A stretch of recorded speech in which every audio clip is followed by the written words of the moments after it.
Bayangkan jika dunia diam-diam sedang mempersiapkan perang, bukan dengan rudal, tapi dengan mata uang, tarif, dan aliansi dagang.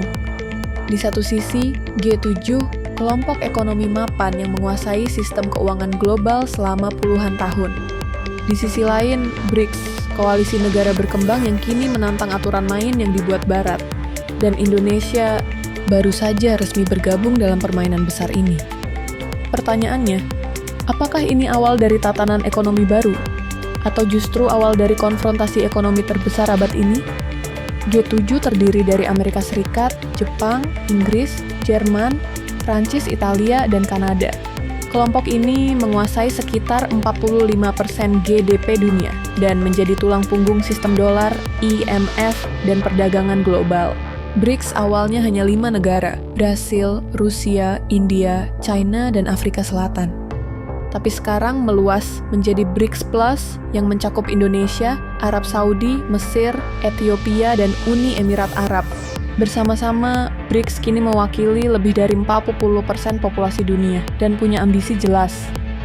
Menggeser dominasi sistem ekonomi global yang dipimpin Barat. Dolar Amerika telah lama menjadi raja.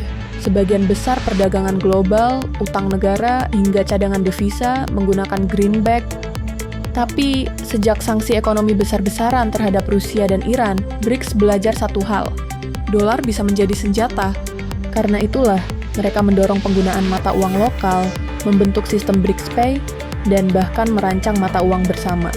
China dan Rusia telah mempercepat transaksi bilateral menggunakan yuan dan rubel. India membayar minyak Rusia dengan rupiah. Dan banyak negara di Global South mulai ikut bergeser. Ini bukan hanya pergeseran teknis. Ini adalah pemberontakan ekonomi terhadap sistem dolar. BRICS tak hanya bicara soal uang. Mereka juga membangun infrastruktur lewat Belt and Road Initiative, Bank Pembangunan BRICS, dan kerjasama perdagangan regional. G7 mempertahankan dominasi lewat regulasi, paten, dan sistem rantai pasok global. Tapi BRICS menantang itu dengan model yang lebih fleksibel dan menjanjikan kontrol lebih besar bagi negara berkembang. Kini, negara-negara Global South dihadapkan pada pilihan, mengikuti tatanan lama, atau bergabung dalam ekosistem baru yang lebih setara. Namun kenyataannya, garis pembatas antara BRICS dan G7 tidak selalu jelas. Banyak perusahaan asal G7 yang tetap berinvestasi di negara-negara BRICS. Begitu pula sebaliknya, ekspor BRICS ke pasar G7 masih menjadi sumber utama pertumbuhan ekonomi. Aliansi bisa bergeser, tapi saling ketergantungan tetap menjadi kenyataan dunia. Di bawah kepemimpinan Presiden Prabowo Subianto, Indonesia resmi bergabung dengan BRICS tahun ini. Langkah ini menandai perubahan posisi strategis Indonesia di peta global, dan Amerika langsung merespons. Awalnya hanya berupa ancaman, tapi kini jadi kenyataan. Mulai 1 Agustus 2025, pemerintahan Trump akan memberlakukan tarif impor sebesar 32% terhadap produk Indonesia.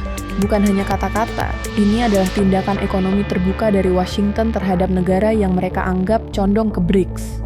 Bagi Indonesia yang masih sangat bergantung pada ekspor ke AS, tarif 32% bisa menjadi pukulan keras bagi tekstil, pertanian, otomotif, hingga manufaktur.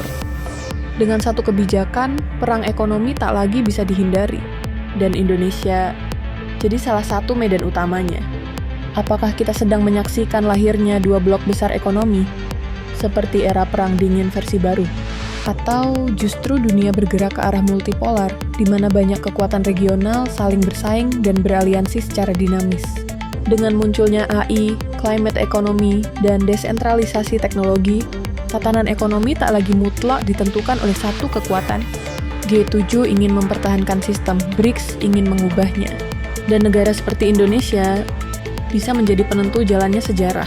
Mungkin dunia tidak sedang menuju kedua kutub kaku seperti di masa lalu, melainkan ke dunia di mana semua pihak tetap bersaing, sambil tetap terhubung.